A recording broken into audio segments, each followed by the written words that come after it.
اعوذ باللہ من الشیطان الرجیم بسم اللہ الرحمن الرحیم۔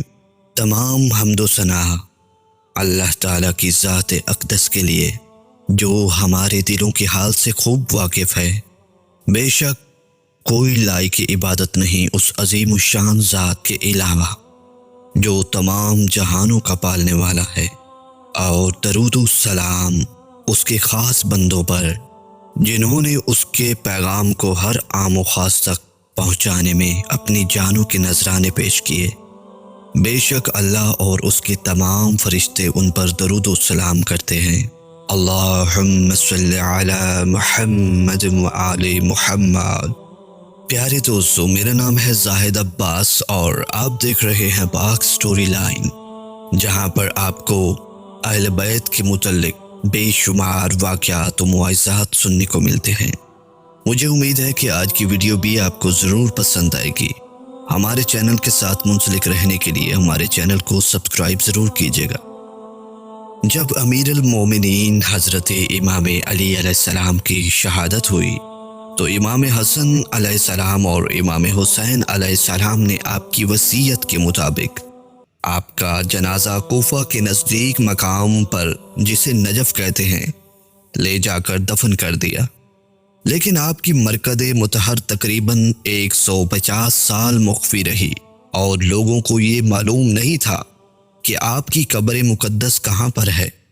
آپ علیہ السلام کی قبر اطہر کے پوشیدہ ہونے کا ایک راز یہ بھی ہے کہ دشمنان علی، جن کی رگوں میں آپ کی عداوت خون کے ساتھ گردش کر رہی تھی، وہ آپ کی قبر مقدس کی بے حرمتی نہ کر سکے۔ اس لیے صرف چند خواص آپ کی قبر کے مقام سے آشنا تھے، اور وہ طاغوت وقت سے نظریں بچا کر زیارت کا شرف حاصل کرتے تھے۔ جب بنی عباس کا 5واں خلیفہ ہارون الرشید مسند خلافت پر بیٹھا تو وہ ایک دن کوفہ کے گرد وسیع میدان میں ہرن کا شکار کھیلنے کے لیے نکلا۔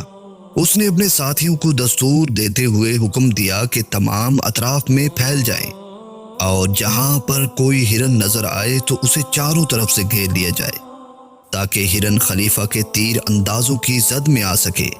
اچانک ہارون نے دیکھا کہ ایک جگہ پر ہرنوں کا ایک ریوڑ موجود ہے۔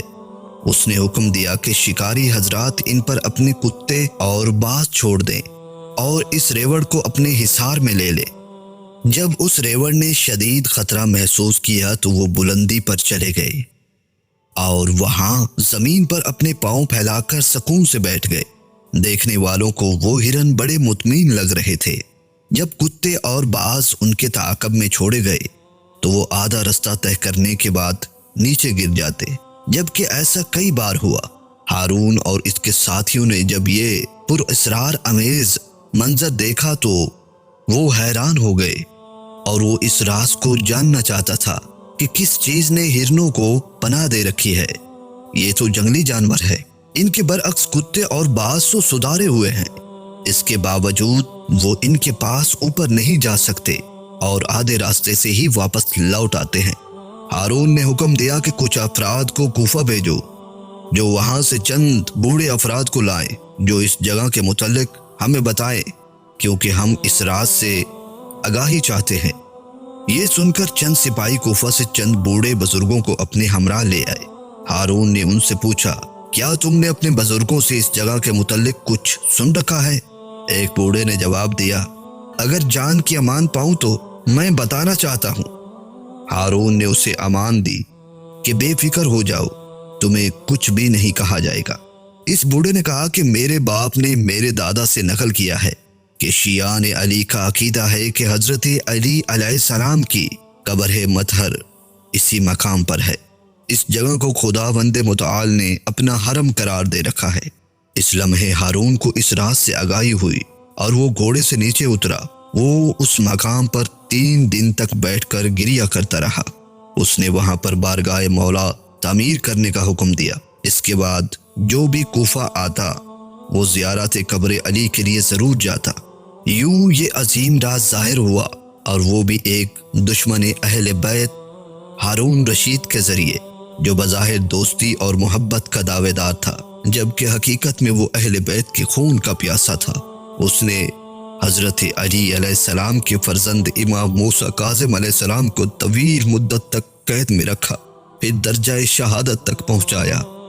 اس کے ہاتھ کہنیوں تک حضرت علی کی آل اور حبداروں کے خون میں رنگے ہوئے تھے۔